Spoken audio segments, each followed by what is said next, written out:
네, 안녕하세요. 부동산 온에어 진행의 박수경입니다. 국가 공인 부동산 통계를 작성하는 한국부동산원의 통계에 따르면 지난해 주택시장 전망이 빗나간 것으로 나타났습니다.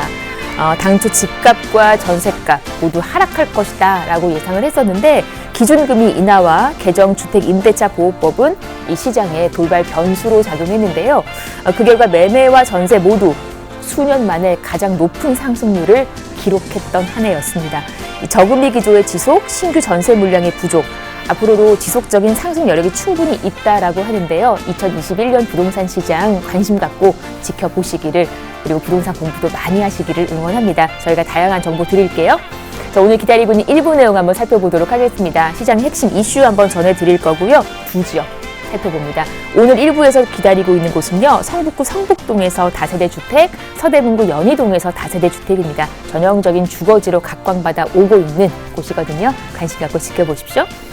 이 두 곳 보시면서 궁금한 내용은 전화나 문자 가능합니다. 무료 전화고요. 서울 전화 2638-3994, 문자는 100원의 정보 용료 부과되는 샵 3989로 보내주시면 되겠습니다.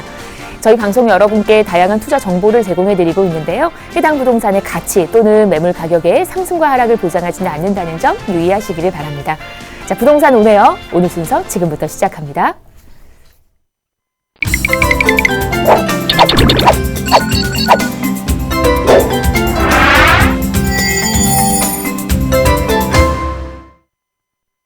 자, 부동산 온에어 저희 오늘 이분과 함께 일부 얘기 나누겠습니다. DNL 종합건설 민철기 대표 나와 계십니다. 안녕하세요, 대표님. 안녕하십니까. 이제 새해가 밝았습니다. 새해엔 정말 원하시는 일을 다 이루시고 새해 복 많이 받으시기 바랍니다. 오늘은 2021년은 과연 부동산 전망이 어떻게 될 것인가, 이거에 대해서 이제 간단하게 살펴보도록 할 텐데요. 신문 기사를 보니까 요즘에 파이어족이라는 게 상당히 각광받는 그 이름으로 계속 나오더라고요. 그것은 이제 20, 30대가 빨리 이제 은퇴를 준비하고 빨리 자금을 모아서 은퇴를 준비해서 나중에 세대는 은퇴 자금으로 가지고 이제 평온하게 좀 지내면서 논다라는 뜻의 파이어족이라고 하는데, 몇 년 전만 해도 막 욜로족 해서 이제 뭐 현실을 즐기고 나중을 위해서 뭐를 하고 막 이런 것들이 있었는데, 지금은 워낙 경기가 이상하리만큼 참 생각했던 대로 가지 않기 때문에 현재 자금을 계속해서 많이 축적을 해서, 그래서 자금의 축적 수단으로 주식 또는 뭐 비트코인이라든지 아니면 뭐 부동산 같은 거에 투자를 하는, 그래서 젊은 사람들이 늘어나면서 그 자금을 가지고 최대한 빨리 은퇴를 준비해서 뭐 30, 40대가 지나면 바로 이제 뭐 편한 삶을 살겠다라는 기조가 지금 바뀌어가고 있는 게 현실입니다. 그래서 2021년에는 과연 이런 기조를 바탕으로 해서 과연 부동산이 상승을 할 것인지, 또는 뭐 여러 가지 규제책으로 인해서 하락을 할 것인지는 좀 판단을 하셔야 될 시기인 것 같고요. 제가 생각하는 2021년의 부동산 전망은 간단하게 어떤지 살펴보도록 하겠습니다. 첫 번째는 저희가 뽑은 키워드는 유동성의 증가입니다. 유동성이라는 것은 시장에 돈이 많이 흘러다닌다라는 뜻으로 이해를 하시면 좋을 것 같아요. 지금 현재 상당히 저금리입니다. 기준금리가 0.5%, 지금 사상 최저로 내려와 있고, 뭐 미국 같은 경우에는 거의 0%대의 금리가 이루어져 있는데, 지금 사상 최고의 저금리 이후 0.5%가 지금 이루어져 있는데, 시중에 상당히 돈이 많습니다. 그래서 이 모든 거를 평가할 때 M1과 M2 자금이라는 얘기를 하는데, 지금도 모든 지표를 나타내는 지표에서 가장 높은 주수로 M2 자금이 지금 3,100조 가까이 넘어갔고요. M1도 지금 1,000조 가까이를 넘어가 있습니다. 그래서 그만큼 이 시장의 유동성이 엄청나게 풍부해 있다. 그래서 바로바로 현금화시킬 수 있는 유동성이 많기 때문에 어느 곳에라도 투자할 수 있는 자금들이 들어간다. 그래서 사실 코로나로 경기가 상당히 안 좋음에도 불구하고, 경기가 안 좋을 때는 주식시장 또 부동산 시장들이 상당히 좀 악화일로가 돼야 되는데, 지금 주식뿐만 아니라 또 부동산, 그리고 심지어 오르지 않던 비트코인까지 상당히 많이 상승을 하는 그런 이상한 장이 열리고 있다라고 보시면 좋고요. 지금 토지보상금이 역대 최저로 지금 계속해서 풀리고 있습니다. 토지보상금이라는 것은 뭐 3기 신도시를 정부에서 뭔가 주관을 하거나 아니면 열차가 되거나 어떤 거를 개발을 할 때 정부에서 이제 그 땅을 가지고 있던 분들한테 주는 보상금인데, 올해만 책정된 것도 거의 50조 가까이가 시중에 풀리기 때문에, 거기에 뭐 재난지원금이라든지 이런 자금까지 풀리면 엄청난 자금들이 풀립니다. 또 하나는 이슈로 떠올릴 수 있는 것은 지금 올해 슈퍼 예산입니다. 작년에 2019년에 상당히 많은 슈퍼 예산이라고 해서 500조를 넘어갔던 슈퍼 예산이 있는데, 내년에는 올해는 500 거의 58조 정도 가까이 되는 슈퍼 예산이 지금 편성이 되어 있고 또 추가 경정까지 편성이 되어 있기 때문에 상당히 많은 자금이 지금 풀릴 가능성이 많다. 그래서 경기를 회복하는 데는 상당히 도움이 되겠지만 그 풀린 자금이 과연 어디로 들어갈지는 상반기에는 가장 많이 지켜볼 이슈가 되지 않을까 싶습니다. 그래서 이 유동성이 증가된다는 것은 부동산에 상당히 가격을 올릴 수 있는 역할이 있다라고 한번 보여드리고 싶고요. 두 번째는 코로나는 사실 작년에 1년 내내 사실 코로나 때문에 많이 힘들어했습니다. 모든 소상공인부터 시작을 해서 직장인들도 재택근무가 활성화가 됐고 그리고 많은 분들이 코로나를 어려워했고 실직도 많이 겪었던 상황이기 때문에 그리고 코로나로 어떻게 될지 모르는 불확실성으로 인해서 소비 심리가 상당히 위축이 돼 있었는데 이제 미국부터 유럽 선진국을 시작으로 해서 백신이 계속해서 접종이 이루어지고 있고 조만간에 백신이 거의 다 완성이 된다면 이제 코로나가 종식이 된다라는 보도가 있기 때문에 코로나는 올해 안에 늦어도 올해 하반기 안에는 종식이 될 것 같은 예감이 듭니다. 그러면 코로나로 인해서 위축된 소비 심리는 갑자기 풀리게 되어 있고 그래서 경기는 살아나는데 코로나 때문에 경기 부양책이 상당히 많았고 그걸 일시에 어떤 회수하는 그런 것들은 하기 힘들기 때문에 소비가 상당히 부활을 할 것이다. 그래서 경기가 많이 좋아진다. 그래서 경기가 좋아지는 것이 과연 어디로 갈 것인지 이것도 지켜볼 대목인 것 같고요. 그리고 지금 상당히 전세난이 심합니다. 지금 전세난 때문에 주택 가격을 상승하는데 사실 닭이 먼저냐 달걀이 먼저냐의 문제인데 전세난이 계속해서 심화가 되기 때문에 주택 가격이 오르느냐 아니면 주택 가격이 계속해서 상승하기 때문에 전세 가격이 오르느냐 이런 걸 가지고 사람들이 많이 설왕설래를 하는데 전세난은 지금 여러 가지 정책으로 인해서 임대차 3법도 그중에 하나였고 그리고 공급이 부족한 것도 하나였고 임대사업자가 폐지되는 거 그리고 지금 재건축이라든지 이런 거에 본인이 입주해야 되는 그런 것들 여러 가지가 복합적으로 작용을 하면서 지금 전세가가 많이 상승을 하고 있습니다. 서울 같은 경우도 계속해서 전세 가격 지수가 상승을 하고 있고 지방 같은 경우도 상승을 해서 이로 인해서 서울에서 살 수 없는 사람들이 조금 더 경기도 밖으로 나가고 그래서 경기도에 전세를 살기보다는 이제는 집을 구매해야 되겠다고 그래서 경기도에 또 집값이 계속해서 상승하고 그래서 계속 그런 파도처럼 효과가 계속해서 나타나고 있는 게 현실입니다. 그래서 전세난의 심화는 아마 올해도 계속되는 이슈로 자리 잡을 것이고 공급이 계속해서 늘어나는 상황에서 지금 사실 서민들이라든지 전세가 필요하신 분들은 3, 4인 가구들이 상당히 많은데 지금 정책들은 1인 가구에 좀 집중되는 현상이 좀 있기 때문에 약간 엇박자가 나는 상황이다. 그래서 전세난 심화로 인해서는 주택 가격은 아직도 올해 안에도 계속해서 상승할 수 있는 여력이 보인다라고 해서 좀 정리를 하고 싶고요. 그리고 대신에 이거에 의해서 이 부동산 가격이 상승하는 거 대비해서 지금 정부에서는 더 강력한 규제를 해서 이 부동산 가격을 잡겠다. 그래서 불로소득을 환수하겠다라고 해서 지금 하고 있습니다. 처음에 문재인 정부에서 들어와서 했던 기조는 처음에는 바로 수요를 억제하는 정책이었습니다. 수요를 억제. 그러니까 수요라는 사람들이 사는 것을 억제해서 즉 대출을 억제하고 무슨 세금을 억제해서 수요를 억제해서 이제 가격을 좀 잡겠다는 그런 기조였는데 조금 변해서 이제 공급을 통해서 공급과 수요를 해서 시장 가격을 낮추겠다는 기조로 많이 바뀌었습니다. 그래서 이제 수요와 공급을 통해서 가격을 조절하려고 했었는데 공급이라는 것은 다른 그냥 재화를 찍어내는 것처럼 그런 것이 아니라 부동산이라는 것은 긴 기간 동안에 살이 이루어져야 되는 상황이기 때문에 그로 인해서 사실 부동산이 많이 지금 가격이 오르고 있는 상황이 벌어졌습니다. 그렇지만 어쨌든 부동산을 불로소득을 환수한다는 정부의 입장이 강력하고 또 내년 한 해 이제 마지막에 이제 5년 차가 되기 때문에 부동산에 더 강력한 효과들이 규제들이 일어날 확률이 상당히 많이 있습니다. 아직까지 나오지 않은 것들은 물론 토지거래 허가제가 일부 구역에 있기 때문에 직접 전입을 해야 된다거나 토지거래가 안 나는 그런 부분은 있지만 더 강력하게 주택거래 허가제를 한다든지 아니면 정말 1세대 1주택법 이런 법들을 통과를 시켜서 무조건 1세대 1주택만 가지게 한다든지 아니면 취득세 또는 양도세를 지금보다 더 강하게 세금을 더 증세를 해서 좀 이 규제를 한다든지 하는 여러 가지 방식을 통해서 가격을 잡을 수 있는 상황이 있다. 그래서 지금까지 나온 24번째, 5번째 대책은 사실 그로 인해서 잠깐 일시적으로 하락했다가 계속해서 상승을 해서 계속 우상향하는 그런 그래프를 그려졌듯이 과연 이 정책을 통해서 부동산이 꺾일 것이냐 아니면 좀 더 오를 것이냐는 좀 면밀하게 봐야 될 상황이다. 이렇게 보여지고요. 5번째는 지금까지는 핀셋으로 해서 서울 경기도 그리고 서울에서도 입지 좋은 곳 경기도에서도 광역교통망이 잘 돼 있다든지 아니면 신도시 위주로 해서 가격이 많이 상승을 했었는데 지금 부동산 시장은 서울 경기는 대부분이 다 올라 있습니다. 입지가 좋든 안 좋든 간에 이곳은 가격이 좀 싸다 싶으면 그쪽 가격도 상당히 많이 상승하는 그래서 일산의 뭐 아파트는 사실은 예전에는 뭐 7천에서 8천 정도 형성이 되던 게 지금은 1억 3천, 4천까지 거기서 25년, 30년 된 아파트가 그렇게까지 올라가는 현상이 벌어지듯이 서울, 경기도는 계속해서 지금 가격이 상승하고 있고 서울, 경기뿐만 아니라 지방의 대도시 그런데도 지금 아파트 위주로는 가격이 계속해서 상승을 하고 있습니다.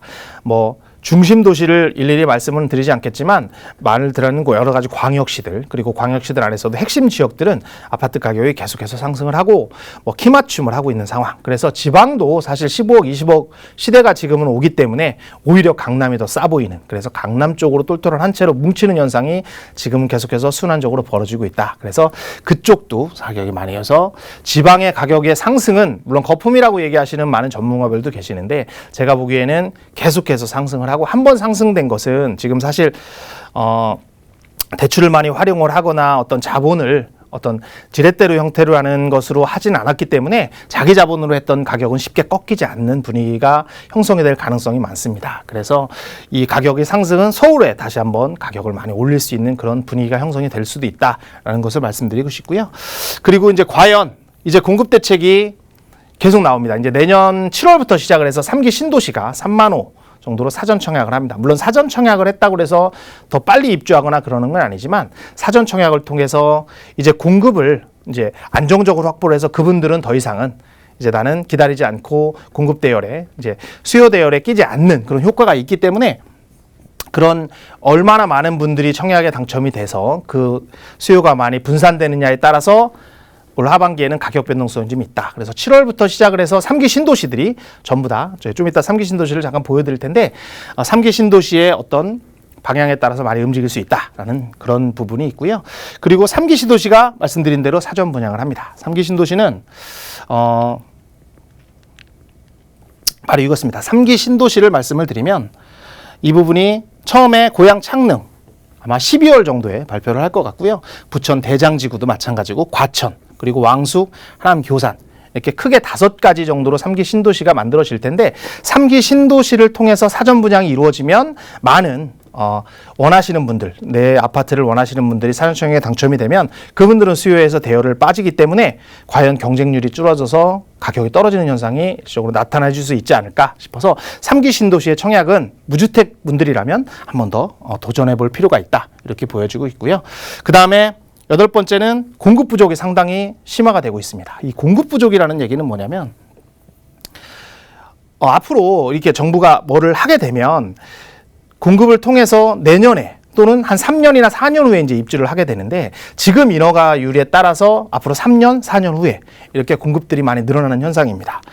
이렇게 그래프를 보시면 2017년에 거의 10만 호 가까이가 인허가를 받았습니다. 2017년이기 때문에 지금 계속해서 입주하는 아파트들이 여기에 해당이 되는 것이고요. 지금은 5만 5천, 올해는 5만 이렇게 계속 줄었기 때문에 앞으로 3년 후에는 상당히 인허가가 낮아지는 것이고 서울 기준이기 때문에 3년 후에는 지금보다 거의 반 이상 떨어지는 인허가 착공 물량으로 인해서 공급이 많이 부족합니다. 그래서 공급이 부족으로 인해서 가격 상승이 상당히 오를 수 있기 때문에 과연 이번에 정책에서 얼마나 용적률을 올려서 공급을 늘리느냐의 대책에 따라서 수요를 억제할 수 있는 정책이 부동산 가격의 핵심이 될 것 같다라는 느낌이 들고요.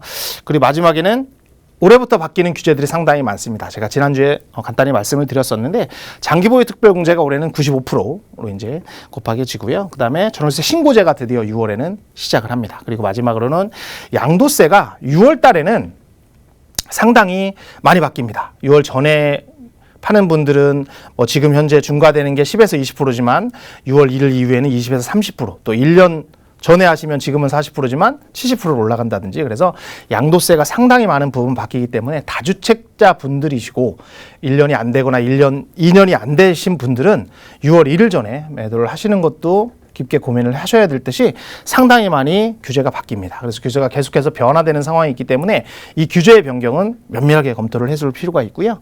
마지막으로 그럼 과연 어디에 투자를 하면 좋을지를 간단하게 살펴보도록 하겠습니다. 이런 어려운 시점에 있어서는 자기 자본을 가지고 그냥 예금으로 하는 것은 사실 워낙 시중에 돈이 많기 때문에 조금 안 좋은 방법이라고 생각이 되고요. 주식이 됐든 부동산이 됐든 비트코인은 사실 변동성이 많기 때문에 조금 리스크가 있지만 주식도 잘 아시는 분들은 주식을 하지만 제일 안전한 부동산 자산으로 한 번 더 고민을 해서 투자를 하시는 것도 좋은데 모든 곳이 아니라 여러 군데 중에 이곳들을 한번 짚어볼 필요가 있다 해서 말씀을 드리고 싶고요.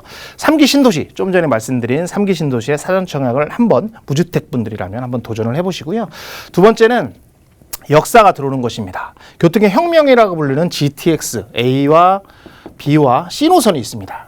C 노선에 지금 33개 정도의 역사가 들어설 예정인데 이 인근에 재개발을 예정한다든지 아니면 재건축을 바라본다든지 하는 아파트들 위주로 해서 투자를 해보시면 상당히 좋은 효과가 있을 수 있고요. 지금 그리고 공공재개발이 지금 되고 있습니다. 1월 중순 또는 3월 말 정도에는 어느 정도 윤곽이 나타날 것 같은데 공공재개발이 예정되는 후보지들 70군데 정도가 있는데 이곳들을 한번 유심히 살펴보시면 좋을 것 같고요. 그리고 재건축도 초과이익 환수가 있다 그리고 또 입주를 해야 된다. 여러 가지 규제들도 많지만 아직까지 재건축도 상당히 큰 메리트가 있는 것이기 때문에 재건축 예정지, 특히 강남이나 목동 좀 자금의 여유가 되시는 분들은 이 부분도 한번 고민을 해보실 필요가 있고 마지막에는 저평가된 아파트들을 찾는 것입니다. 물론 지방으로 갈수록 빌라보다는 아파트에 투자하시는 게 좋은데 과연 얼마나 저평가되어 있는지를 한번 따져보시고 그곳의 인구 밀도라든지 그리고 앞으로 개발 가능성 이런 것들을 좀 살펴보시고 지방이라도 좀 가능성 있는 곳에 투자를 하신다면 올해 하반기, 오는 2021년에는 꼭 성공할 수 있는 그런 한 해가 될 거라고 확신합니다. 네, 올 한 해 관심 가지셔야 할 만한 또 부동산 정보를 전해주셨습니다. 저희가 이제 방송이라는 한계가 있어서 더 많은 말씀을 못 드렸던 부분에 있어서 1대1 상담할 수 있는 시간이 있어서 그거 좀 안내를 해드릴게요. 부동산 소액 투자 전략 제시라는 타이틀로 여러분과의 상담을 진행해 주신다고 해요. 올 한 해 우리가 어떤 부동산에 관심 가져야 될지 직접 또 얘기를 나눌 수 있는 시간이니까요. 전화든 1대1 대면 상담이든 여러분들 원하시는 쪽으로 신청하시고 좋은 투자 계획 세우시기를 응원합니다. 상담 관련해서 또 방송 보시면서 궁금한 내용들 전화나 문자 가능합니다. 서울 전화 2638-3994, 문자는 100원의 정보 이용료 부과되는 샵 3989로 보내주시면 되겠습니다. 자, 지금부터는 우리 민철기 대표와 함께 또 좋은 투자 지역으로 이동을 해보도록 하겠습니다. 먼저 만나보실 곳은 성북구 성북동으로 갈게요. 다세대 주택이고요. 4호선 한성대 입구역 이용하실 수 있습니다. 시세가 3억 6천에서 3억 8천만 원 정도. 지금부터 자세한 얘기 나눠보도록 하겠습니다. 자, 성북동 어떤 매력이 있는지 설명 한번 들어볼게요. 네, 성북동은 부촌으로 많이 유명합니다. TV에도 많이 나왔듯이 성북동은 부촌으로도 유명하고 그 대상원들이 많은 지역. 그리고 사대문 바로 앞에 있는 지역이기 때문에 사람들이 많이 알려져 있는 지역인데 그쪽에 두 가지가 공존하신다고 보시면 돼요. 좋은 그리고 의리의리한 저택이 있는 반면에 소규모로 인해서 되게 낙후된 노후된 그런 주택이 밀집되어 있는 두 지역이 있는데 오늘 소개해 줄 곳은 그 많이 노후가 심화된 그리고 밀집된 지역을 소개해 드릴 건데요. 그 중에서의 신축. 그래서 오늘 포인트는 어떤 거고 그리고 어디에 있고 어떤 호재들이 있는지 정리를 한번 해보도록 하겠습니다. 투자 포인트는 세 가지입니다. 첫 번째는 이제 드디어 노후된 그런 빌라들이 새 아파트로 변모를 준비하고 있다. 그래서 성북에는 1구역부터 2구역, 3구역, 4구역, 예전에 6구역까지 있었는데 지금은 4개 구역 정도만 지금 활발하게 진행을 하는데 지금 1구역과 3구역이 바뀐 5구역, 이 두 가지 구역이 공공재개발을 신청해 놓은 상태입니다. 그래서 이 공공재개발 안에 있는 그런 다세대 주택이다. 이렇게 좋은 포인트가 있다고 말씀드리고요. 두 번째는 사실 좋은 것은 입지입니다. 입지는 서울에는 핵심 입지가 명동 을 중심으로 하는 중심 업무지고 그다음에 여의도 그리고 강남 세 가지 중심 업지가 있는데 그중에 명동하고 상당히 가까운 그래서 지하철로 한 두세 정거장만 가면 바로 진입할 수 있는 곳이기 때문에 상당한 임대 수요를 바탕으로 한 최고의 입지에 위치한 곳이다. 이렇게 두 번째 포인트를 잡고 싶고요. 세 번째는 무분별하게 그냥 아파트만 지어지는 것이 아니고 역사 문화의 지구 단위가 성립이 되어 있습니다. 그래서 역사와 문화를 보존도 하고 그리고 공공재개발이나 어떤 재개발을 통해서 아파트로 변모해서 깨끗한 환경으로 바꿔주는 거기 때문에 이 두 가지가 합쳐져서 상당한 시너지가 클 수 있는 효과가 있다. 그래서 이렇게 세 가지 포인트를 잡아봤고요. 위치는 바로 한성대역 입구입니다. 4호선이 지나가는 곳이고요. 이렇게 바로 밑에는 해와요. 그리고 한성대역 입구 지나가는 바로 붙어있는 곳이 1구역. 그리고 거기랑 붙어 있는 곳이 3구역, 현재는 5구역으로 바뀐 구역이라고 보시면 됩니다. 바로 밑에 서울대학병원, 가장 명문이라는 서울대학병원이 있고 그리고 조금 더 올라가면 정릉, 그리고 길을 하나 넘어가면 거기에 이제 종로 같은 그런 핵심 중심 업무지구가 자리 잡고 있는 곳에 위치하고 있다라고 보시면 좋고요. 개발 호재들은 여러 가지가 있는데 첫 번째는 바로 동북선입니다. 착공을 이제 준비하고 있기 때문에 동북선이라는 것은 바로 왕십리역부터 시작을 해서 상계역까지 올라가는 남북으로 횡단을 하는 노선입니다. 물론 강북 쪽만 횡단을 하기 때문에 무슨 메리트가 있어라고 얘기하시는 분도 계실 건데 핵심 지역인 분당선 그리고 2호선 그리고 7호선 같은 핵심 노선과 환승을 하는 역이기 때문에 이 지역을 통해서 강남으로 좀 더 빠르게 접근할 수 있는, 지금은 사실 중심 업무지구에 가깝다면 강남으로 좀 더 빠르게 접근할 수 있는 가능성이 있기 때문에 이 동북선에 어떤 들어오는 예정은 상당히 큰 호재다 이렇게 보여지고요. 두 번째는 역사문화에 대한 지구단위 계획입니다. 그냥 지구단위라는 것은 무분별한 기회를 막는 겁니다. 무분별하게 너도 개발하고 나도 개발하는 게 아니라 어떤 지구 단위를 만들어서 체계적으로 개발을 하자. 난개발을 하지 말고 체계적인 개발을 하자는 뜻이기 때문에 깨끗하게 집안이 모든 지역이 정비가 된다. 거기에 주택이 주거가 정비가 된다면 완벽한 환상적인 하모니가 된다라고 말씀드리고 싶고요. 그리고 지금 현재 지어지고 있습니다. 창작 연극 지원센터가 지금 만들어지고 있습니다. 한성대역에서 나오자마자 지금 4층짜리 규모로 지어지고 있는데 이 창작 연극 지원센터는 대학로에 소규모 극장들이 많이 산재해 있는 것을 한 곳에 모은다 이렇게 이해하시면 좋을 것 같고요. 그래서 젊은이들이 많이 올 수 있는 그런 문화 공간을 만들어준다. 그래서 문화의 모든 콘텐츠를 여기다 집어넣어서 이곳을 개발해서 젊은이들의 거리로 바꾸려는 그런 움직임이 있다 이렇게 보시면 좋고, 마지막으로 공공재개발 사업입니다. 이 공공재개발은 지금 여기 보시다시피 1, 2, 3, 4구역이 성북동에서 자리하고 있는데 1구역과 3구역이 지금 이제 3구역은 5구역으로 변경을 해서 공공재개발을 신청했다 이렇게 보시면 좋고, 두 구역이 지금 현재 공공재개발을 신청을 하였습니다. 그래서 지금 1월 중순이나 3월 정도에는 발표가 날 건데요. 공개발제가 신청을 해서 70군데 중에 한 15군데, 20군데 정도가 지금 발표가 될 예정이고, 성북동, 특히 성북 1구역 같은 경우는 동의율이 거의 70%가 넘는 동의율을 보이면서 신청을 했기 때문에 상당히 될 가능성이 많은 그런 곳이다 이렇게 보시면 좋을 것 같아요. 마지막으로 가격을 한번 정리를 해드리면 성북동은 현재 시세가 투룸 기준입니다. 투룸 기준으로 3억 6천에서 3억 8천 정도에 형성이 되어 있고, 전세는 2억 5천에서 2억 6천으로 형성이 되어 있기 때문에 실제 본인의 투자금은 9천만 원에서 1억 정도로 성북동의 다세주택을 만나실 수 있습니다.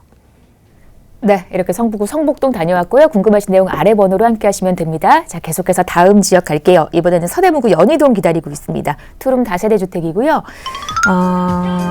후에 강북선 신설 예정역과는 걸어서 5분 정도 거리, 시세가 3억에서 3억 2천만 원입니다. 지금부터 연희동 얘기 나누겠습니다. 자, 어떤 지역인지 설명 한번 또 들어볼까요? 네. 연희동은 대학가가 많은 지역이다. 그리고 상당히 조용하고 쾌적한 주거 환경을 자랑하는 곳이다 이렇게 보시면 좋은데, 투자 포인트는 세 가지입니다. 여기 들어선다. 여기 없었던 곳에 강북선 또 서부선 같은 여기 들어선다. 두 번째는 주변이 다 개발이 거의 완료된 상태입니다. 그래서 새로운 기반 시설을 활용할 수 있고, 그리고 그곳에 있는 개발 압력이 계속해서 밀려오는 곳이다 이렇게 보시면 좋고, 또한 여기도 공공재개발에 참여된 그런 구역이다 이렇게 투자 포인트는 세 가지로 정리를 했고요. 위치는 바로 앞에 홍제천이 지나갑니다. 도보라든지 아니면 자전거 산책로로 상당히 유명한 홍제천이 바로 앞에 있고, 길을 건너서가 바로 가재일 뉴타운, 현재 3만 세대 정도가 들어와서 이제 거의 완성이 된 그런 대규모 개발 뉴타운 지역 이렇게 있고요. 바로 뒤에는 안산도시자연공원, 서울숲의 2배 정도 된다는 그런 곳이 자리하고, 주변에는 연세대, 이화여대 같은 명문 사립대가 존재한다 이렇게 이해하시면 좋고요. 개발 예정은 사실 호재들은 여러 가지가 있습니다. 그중에 인근 지역이 다 뉴타운으로 개발이 된다. 그래서 이곳 또한 개발이 될 수 있는 가능성밖에 없다. 그래서 공공재개발을 신청한 거기 때문에 이 대규모 인근의 인근의 대규모 개발은 연희동에 상당히 큰 호재가 되고 있고요. 강북선이 바로 이것입니다. 목동역부터 시작해서 가장 핫한 청량리까지 가는 곳. 내부선안로 밑으로 이용을 하기 때문에 상당히 빠르게 그 정부 재정 사업으로 진행이 될 예정이고요.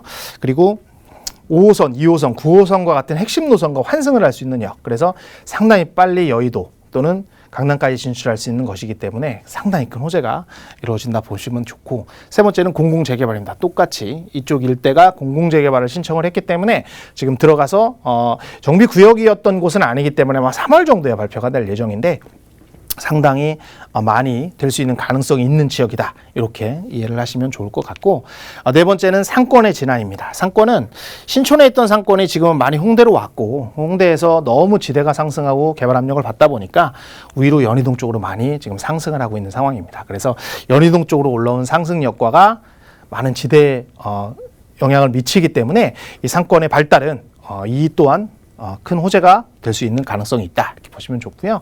그리고 마지막으로 가격을 한번 정리를 해드리면, 시세는 현재 트는 기준입니다. 3억에서 3억 2천 정도로 형성이 되어 있고, 전세는 2억 1천에서 2억 2천 정도로 형성이 되어 있기 때문에 실제로 투자는 9천만에서 1억으로 연희동의 다세대 주택을 만나실 수 있습니다. 네, 이렇게 연희동 얘기까지 전해주셨습니다. 오늘 방송 보시면서 궁금한 내용은 아래 번호 서울전화 2638-3994 문자는 샵 3989로 보내주시면 되겠습니다. 저희 1부는 여기서 마무리하고요. 잠시 후 2부로 돌아오겠습니다.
네, 부동산 오네어 생방송으로 보고 계시고요. 지금 시각이 4시 27분 17초 지나고 있습니다. 방송 중에 궁금한 내용 있으시면 아래 번호로 함께 하십시오. 서울전화 2638-3994, 문자는 100원의 정보 용료 부과되는 샵 3989로 보내주시면 되겠습니다.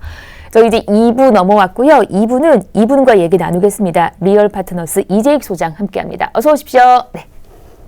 네, 안녕하십니까? 네, 해가 바뀌었습니다. 해가 바뀌면은 가장 궁금한 게 뭘까요? 바로 올해 한 해의 부동산 시장 전망이겠죠. 오늘 부동산 전망 한번 다뤄보면서 여러분들의 투자 전략이라든지 내 집 마련 전략 세워보는 시간 가져보도록 하겠습니다. 자, 시작해 볼까요? 자, 먼저 2021년 서울 집값 과연 잡힐까요? 여러분들 어떻게 생각하십니까? 자, 가장 중요한 거는 서울 집값이 잡히려면은 가장 뭐가 중요할까요? 바로 공급이겠죠. 자, 오늘 그 공급 이야기 해보면서 올해 한 해 전망을 해보도록 하겠습니다. 자, 먼저 지금 서울 예정 입주 물량부터 살펴봐야 되겠죠. 어떨까요? 자, 2017년도에 42,238호 정도에서 올해는 2021년에는 점점 줄고 있죠. 대폭 줄어서 무려 한 40% 이상 줄고 있는데요. 올해의 경우는 23,799호 정도. 더 큰 문제는 내년이겠죠. 내년 2022년도에는 16,456호로 점차적으로 공급량이 급격하게 줄고 있다라는 것이 어느 정도 공급량을 예상해 볼 수 있겠다라고 볼 수 있겠고요. 자, 오른쪽에 보이는 도표는 바로 연도별로 공급량을 한번 예상을 해봤습니다. 한번 볼까요? 자, 2020년부터 시작해서 차기 정부의 2027년까지 한번 분석을 해봤습니다. 자, 이 중에서 지금 여기 보이시는 지점 있으시죠? 이 두 지점이 바로 현 정부 남아있는 기간의 정책이 되겠습니다. 자, 그렇다면 남아있는 기간 바로 올해 2021년 그리고 2021년 5월까지가 되겠죠. 자, 그 내용 한번 분석해 볼까요? 자, 현 정부가 남아있는 기간으로 치면은 사실상은 많이 남아있지는 않다. 1년 6개월도 채 안 남았는데요. 그 중에 사실상은 2022년도에는 거의 대선이 있는 해니까 뺀다고 치면 사실상 현 정부에서 공급 대책을 펼 수 있는 시간은 불과 1년밖에 남지 않았다. 자, 그 내용 한번 보겠습니다. 자, 제일 중요한 거는 이제 내년에 있을 대선도 중요하겠고요. 그리고 올해 단기적으로는 가장 중요한 것이 4월에 있을 재보궐선거가 되겠죠.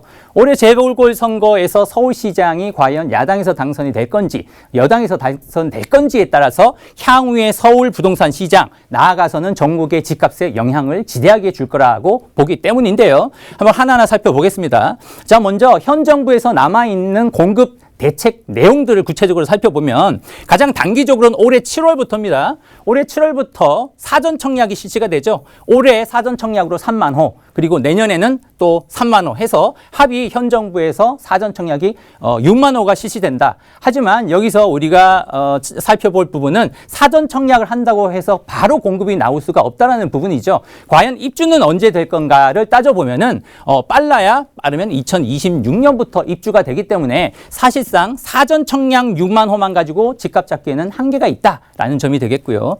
두 번째는 서울의 공공재개발과 재건축이 있는데요. 공공재건축 같은 경우는 지금 추진이 거의 올스톱 됐다라고 해도 과언이 아니겠죠. 하지만 공공재개발은 원활하게 추진되고 있는데 그 일정마저도 지금 계속해서 한 2달 정도 지연이 되고 있습니다. 하지만 이번 달 1월에 공급 시범지구로 몇 개 지구가 공급될 예정으로 발표될 예정으로는 있고요. 자, 하지만 이 물량도 당초 계획보다 공공재건축의 경우도 5만 가구 예정되어 있던 것이 지금 추진이 거의 올스톱 된 상태이기 때문에 물량이 줄고 있다. 그리고 공공재개발이 추진된다 할지라도 입주 시기는 언제일까요? 2027년도에나 입주가 가능할 걸로 보인다라는 부분이고요. 또 신규 택지 공급이 있었죠. 3만 3천 호가 있었는데 뭐 예를 들자면 과천 청사라든지 그리고 태릉 CC에 예정되고 있는데 사실 이 지역은 지자체마저도 좀 반대 입장이고 그리고 지역 주민 반대로 아직까지 추진될지가 불투명하다라는 점이 공급에 영향을 준다. 뭐 이 지역마저도 공급이 추진된다 할지라도 입주 시기를 따져본다면 빨라야 2026년도다라는 부분이고요.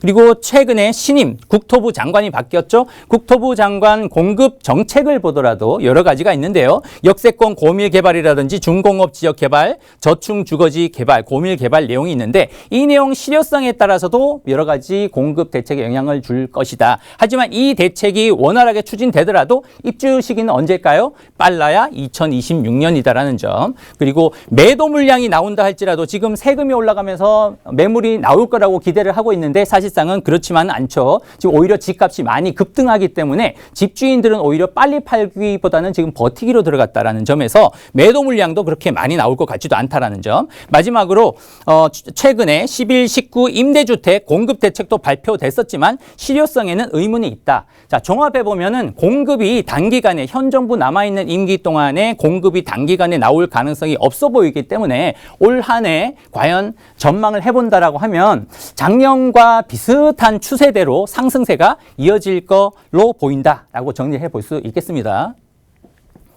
자, 그리고 이제 곧 발표될 거라고 하죠. 올해 1월 달에 공급대책 발표될 예정이라고 하는데요. 신임 국토부 장관 1호 부동산 정책으로 볼 수 있겠습니다. 이 정책은 현 정부로 따지면은 25번째 부동산 정책이라고 볼 수 있겠는데요. 크게는 한 3가지 정도로 분류를 해볼 수가 있겠죠. 첫 번째는 뭘까요?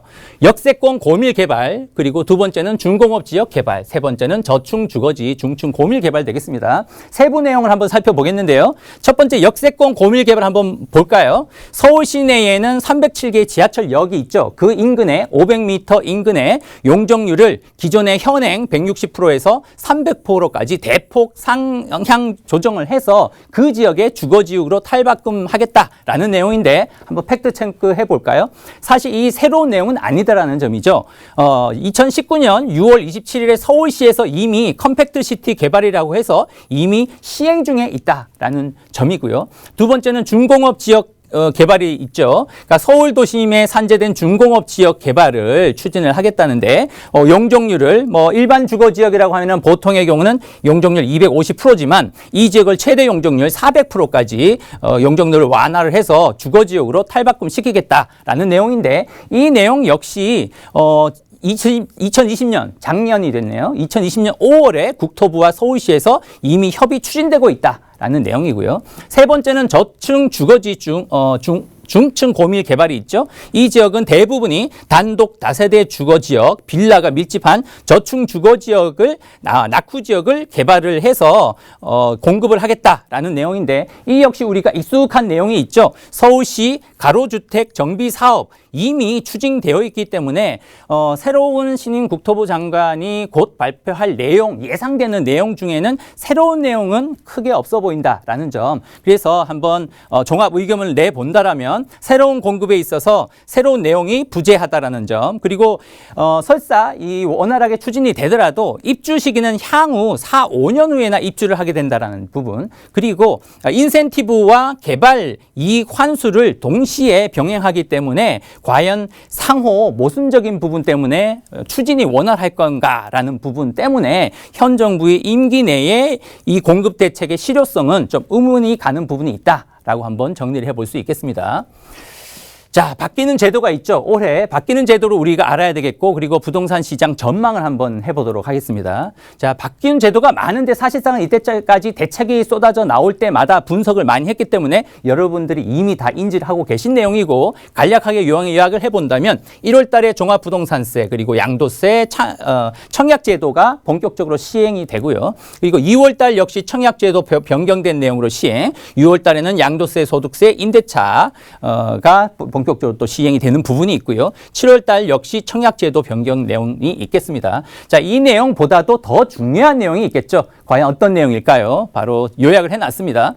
2021년 부동산 시장에 오히려 더 큰 영향을 주는 요소들이 크게 4가지가 있는데요. 그 내용 한번 살펴볼까요? 자, 첫 번째는 4월에 있을 서울시장 재보궐선거의 결과가 더 향후에 서울 집값에 영향을 줄 것이다 라는 점이 되겠고요. 두 번째는 하반기부터는 내년에 있을 2022년 대선 부동산 예상, 부동산 공약들이 점차적으로 나오기 시작하겠죠. 세 번째는 세계 경제 상황에 따라서 금리 인상 여부, 코로나가 어느 정도 종식에 가깝다면 경제 상황이 좋아지면서 금리 인상에 대한 여부가 굉장히 앞으로 중요한 부분이다라고 체크를 해볼 필요가 있겠고요. 마지막으로 정부 정책의 신뢰도가 더 높아질 건지 아니면 불신감이 더 높아질 건지가 굉장히 중요하다는 점이죠. 현재까지는 어떻습니까? 최근까지 오히려 정부의 24번째 규제가 쏟아지고도 집값이 급등했기 때문에 오히려 시장 참여자들의 불신이 훨씬 더 큰 상황이다. 그렇기 때문에 오히려 패닉 바잉이 불고 있다라고 볼 수가 있겠죠. 그러니까 앞으로 올해 2021년도 마찬가지다. 정부의 추가로 발표되는 정책에 대한 신뢰도가 높아질 것인지 아니면 불신감이 더 커질 건지에 따라 집값 향방이 결정이 될 것이다 라는 점이 되겠습니다. 자, 세부적으로 전망을 해본다면 세금은 폭탄이죠. 하지만 초양극화가 더 벌어지고 있고요. 그리고 종부세 역시 폭탄이죠. 하지만 매도는 제한적이고 오히려 그 세금 부담이 세입자한테 전가가 될 거라는 점. 그리고 공급 문제는 역시 실효성에 대한 의문이 있다라고 미리 말씀을 드렸죠. 그리고 임대차 보호법에 대해서는 오히려 이 사철마다 올해도 봄, 가을에 전월세 대란이 좀 우려스럽다라는 부분이고요. 그에 따라서 전세난이 온다면 서울에 작년과 비슷하게 올해도 서울의 중저가 아파트 값이 추가적으로 상승할 가능성이 굉장히 높아 보이고요. 지방 풍선 효과가 지금은 어떻습니까? 서울의 강남 4구까지도 집값이 다시 올라가기 시작했죠. 그런 점을 본다면 서울의 역풍선 효과가 불 가능성이 높다. 그리고 지방 중에서는 대선을 2022년 내년 대선을 앞두고 행정수도 이전 이슈 때문에 세종시 집값이 다시 한번 급등할 가능성이 높아 보이고요. 마지막으로 저금리와 유동성 그리고 선거 이슈들 때문에 올 한 해도 전국의 집값은 소폭이라도 상승할 가능성이 굉장히 높다라고 점쳐볼 수 있겠습니다. 자, 그렇다면 올 한 해 투자 전략은 어떻게 세우면 좋을까요? 여러분들도 아시다시피 서울의 6억 미만의 아파트가 점차적으로 지금 사라지고 있다는 이야기 많이 들으셨죠? 실제로 한번 통계 지표를 한번 볼까요? 서울의 가격대별 아파트 비율인데요. 현 정부 3년 동안, 그러니까 기간은 2017년 5월에서부터 2020년 6월까지입니다. 3년 동안 어떻게 됐을까요? 자, 지금 그래프와 보시던 바와 같이 6억 이하의 주택이 2017년 5월에는 무려 67.3%나 됐습니다. 하지만 3년 만에 어떻게 됐을까요? 29.4%로 무려 50% 이상이 감소됐다는 점이죠. 자, 뿐만 아니라 최근 6개월간입니다. 최근 6개월간 서울의 6억 미만의 아파트 감소율인데요. 지금 보시는 바와 같이 올 2020년 5월 달에는 38만 2,643가구에서 12월에 6개월 만에 어떻게 됐습니까? 29만 6,328가구로 무려 6개월 만에 마이너스 30.4%나 급감했다라는 점 우리가 체크를 해볼 필요가 있겠고요. 자, 마지막으로 2021년 투자 전략. 요즘에 여러분들이 다세대 주택이 많이 주목받고 있다라는 소식을 많이 드렸을 텐데요. 자, 그 내용 정리해 보겠습니다. 서울의 연립주택 내용들을 보면 보시는 바와 같이 시간이 갈수록 오히려 점점 다세대 주택이 상승하고 있다라는 것을 볼 수가 있겠죠. 자, 그 이유들이 있는데요. 정부의 공급 대책의 공공 재개발 기대감도 있고, 그리고 신임 국토부 장관의 공급 대책의 저층주택지 중층 고밀 개발 기대감 역시 있고요. 그리고 주변에 아파트 값이 너무 많이 올랐기 때문에 다세대 주택에 대한 기대감도 역시 크다. 그리고 6억 이하의 중저가 아파트가 올라가고 전세값이 올라가는 여러 가지 풍선 효과도 있고요. 또 수익 투자에 대한 또 재개발 시에 향후에 아파트 내 집 마련 가능성이 높기 때문이도 있고요. 그리고 소액 투자를 했을 때 전세값 상승에 따른 투자금이 회수되는 장점도 있다. 여러 가지 이런 장점들이 있기 때문에 최근에 다세대 주택이 인기가 높아지고 있다라는 부분에 여러분들이 투자 포커스를 맞추면 도움이 되실 것 같습니다. 네, 올 한 해 부동산 시장 전망 관련해서도 얘기를 풀어주셨습니다. 우리 소장님 직접 또 만나서 1대1 상담할 수 있는 루트가 있어서 그거 좀 제가 안내를 해드릴게요. 용산 지역 그리고 송파구의 핵심 지역에 소액으로 투자할 수 있는 전략을 일러주신다라고 합니다. 1대1 개별 상담이니까 안전하게 상담 한번 받아보시고요. 전화 상담도 가능합니다. 선착순으로 함께하는 이 상담 시간도 놓치지 마시고 꼭 활용을 해보시기를 바랍니다. 방송 보시면서 궁금한 내용은 전화나 문자 가능하시거든요. 서울전화 2638-3994, 문자는 100원의 정보용료 부과되는 샵 3989로 보내주시면 되겠습니다. 자, 빠르게 저희 두 지역 갈게요. 먼저 만나보실 곳은 중구 만리동이 기다리고 있습니다. 여기서 투룸 다세대 주택 만나보실 거고 서울역과는 거리가 2분밖에 걸리질 않아요. 시세가 3억 7,500에서 4억 9,500대로 형성이 되어 있습니다. 지금부터 자세한 얘기 들어보도록 하겠습니다. 자, 소장님, 서울역입니다. 만리동 얘기 좀 풀어주실까요? 네. 네, 먼저 중구 만리동부터 만나볼까요? 자, 위치를 보면 1호선, 4호선 그리고 공항철도 서울역 도보 2분 거리, 우리가 뭐 엎어지면 코다울 거리라고 하죠. 굉장히 가까운 지역에다가 향후에 GTX AB 노선이라든지 신안산이 개통되는 좋은 위치에 있고요. 그리고 투룸 다세대 주택입니다. 시세를 보면 3억 7,500에서 한 4억 9,500까지 형성되어 있고요. 그리고 예상 실투자금은 1억 3천에서 한 1억 8천 정도 형성된다고 볼 수가 있겠습니다. 자, 투자 포인트 한번 간략하게 볼까요? 서울 북부 역세권 개발 호재가 있고요. 앞으로 세계적인 관광 명소가 될 지역이다라는 부분이 있고, 두 번째는 광역 입체 교통 체계로 구축되는 지역이라 향후에 GTX AB 노선뿐만 아니라 5개 노선이 증설될 계획이 있고요. 세 번째는 서울역에서 용산역까지는 지하화될 계획이 있죠. 향후에 제2 강남 으로 탈바꿈될 기대감이 굉장히 큰 지역이다라고 볼 수가 있겠고요. 입지 분석 한번 해볼까요? 자, 위치로 보면은 만리동이라고 하면은 바로 이 서울역에 위치한 지역이죠. 서울역 바로 인근에 있는 위치인데요. 주변을 본다면은 강북의 중심 업무 지역, 그리고 명문 대학가, 그리고 공덕 업무 지역, 그 중심 업무 지역들이 가까운 여의도라든지 용산 역세권의 업무 지역이 밀집한 지역이고, 그리고 한남 뉴타운 개발이 있는 인근인데다가 강남 업무 지역하고도 신분당선을 통해서 가까워지는 지역이고, GTX가 개통된다면 향후에 서울역과 그리고 강남 이쪽 그 삼성역하고도 굉장히 가까워지는 아주 굉장히 입지적으로 양호한 위치에 있다라고 볼 수가 있겠고요. 바로 2030 서울 플랜을 보더라도 바로 3도심 중앙에 위치한 지역, 바로 서울역이 이 위치에 있고요. 그 GTX 노선을 보더라도 GTX A 노선과 B 노선이 만나되는 지점, 바로 서울역 인근이 바로 만리동이다라고 볼 수가 있겠습니다. 자, 개발 이슈를 한번 본다면 세계적 관광 명소 첫 번째, 서울역의 입체 교통망 구축이 지금 실시되고 있다는 부분인데요. 향후에 증설되는 노선을 본다라면은 신안산선, 신분당선, GTX A, B 노선뿐만 아니라 수색 광명 고속철도까지 추가로 5개 노선이 증설되는 교통망이 형성되는 지역이다라고 볼 수가 있겠고요. 자, 세계적 관광 명소 두 번째입니다. 서울역에서 용산역을 지하화한다고 하죠. 이 지역을 복합 개발을 한다라고 하는데요. 서울역에서부터 용산역까지 지하화, 철로를 지하화를 해서 이 위치도 역시 복합 개발을 통해서 여기가 향후에 제2의 강남구가 될 지역이다라고 볼 수가 있겠고, 서울역을 확대해 보면은 만리동이 바로 이 위치에 있겠죠. 아래쪽에 서울역 그리고 롯데마트가 있고 북부 역세권 개발 지역이 있다면 만리동이 이 위치에 있기 때문에 굉장히 입지적으로 좋은 위치에 있다라고 볼 수가 있겠습니다. 자, 그리고 세 번째 서울로 7017이라고 여러분들 많이 들어보셨죠? 바로 지금 이제 여기가 만리동이 되겠고요. 오늘 그 추천드리고 있는 그 만리동 매물이 있는 위치고요. 그리고 북부 역세권 개발과 그리고 롯데마트, 서울역 그리고 7017 이 지역이 만리동과 남대문 시장하고 연계되는 회원동하고도 연계되는 이 지역이 향후에 우리나라를 대표하는 세계적인 관광 명소로 탈바할 지역에 있는 만리동에 있는 오늘 추천드린 매물이 되겠습니다.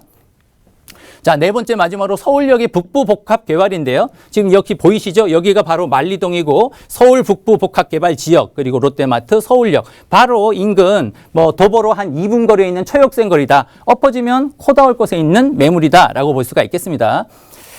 자, 그리고 체크 포인트 한번 본다면 전문가를 통해서 임장 활동하면은 좋겠다라는 말씀을 꼭 드리고요. 그리고 개발 호재가 많은 지역 그리고 초역세권에서 말씀드렸죠. 서울역에서 도보로 2분밖에 안 되는 초역세권 매물이다라는 점. 그리고 투룸 신축의 풀옵션, 향후에 중심 업무 지역을 통해서 안정적인 임대가 가능한 위치고요. 그리고 시세 대비에 저렴한 소액 갭 투자가 가능하다라고 말씀드렸죠. 실투자금 1억 3천에서 1억 5천 정도로 형성될 정도로 투자금이 좀 적다라는 게 장점이 되겠고요. 자, 마지막으로 시세는 3억 7,500에서 4억 9,500. 그리고 전세를 놓는다면 예상 실투자금은 1억 3,500에서 1억 3천에서 1억 8천 정도로 형성되는 소액 투자가 가능한 투자 가치 높은 매물이라고 볼 수 있겠습니다. 네, 서울역 주변 다녀왔고요. 계속해서 저희 다음 지역 갈게요. 이번엔 송파구 가락동 기다리고 있습니다. 투룸 다세대 주택이고요. 3호선 경찰병원역과는 초역세권 1분 거리입니다. 시세가 2억 6천에서 3억 원대. 지금부터 자세한 얘기 들어보도록 할게요. 시간이 넉넉지 않네요. 소장님 바로 설명해 주세요. 네. 네, 빠르게 한번 달려보겠습니다. 자, 위치 송파구 가락동이고요. 위치를 보면 3호선 경찰병원에서 도보로 약 1분 거리. 역시 엎어지면 코 닿을 거리. 위치가 굉장히 좋습니다. 시세는 2억 6천 그리고 3억 정도 형성되어 있고요. 예상 실투자금은 굉장히 작죠. 갭 투자의 경우는 2천에서 그리고 한 5천 정도로 소액 투자라는 것이 가장 큰 매력이라고 볼 수가 있겠습니다.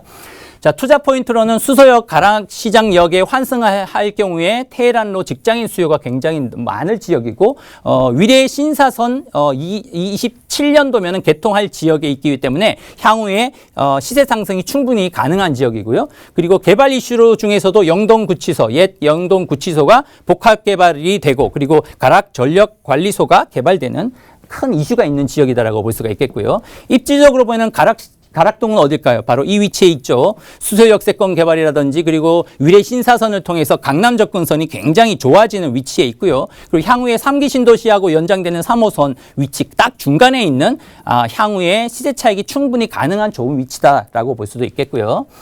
좀 확대를 해본다라면 바로 이 지역이 되겠죠. 경찰병원역 바로 인근에 있는 지역 가락동이 되겠습니다. 향후에 바로 가락시장에서도 위례 신사선을 통해서 강남 접근성이 한 15분대로 단축되는 좋은 위치에 있기 때문에 소액 투자로도 단기간에 시세 차익이 충분히 가능한 지역이다라고 볼 수가 있겠습니다. 자, 가락동의 개발 호재로 본다면 가락동의 중앙 전파 관리소 위치, 가락시장역에 이렇게 탈바꿈되는 좋은 위치고요.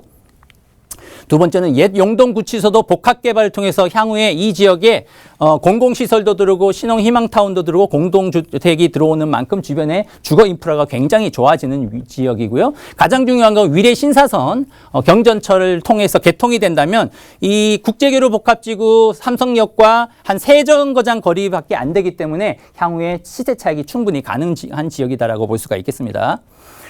자, 체크포인트 역시 전문가와 임장 활동하면 도움이 되겠고요. 많은 개발 이슈 그리고 최역서권의 지하철, 경찰병원역 1분 거리라는 점 그리고 여러 가지 그러니까 업무타운에 밀집한 지역이라 안정적인 임대가 가능하고 시세 대비 소액 투자가 가능하다라는 부분이요.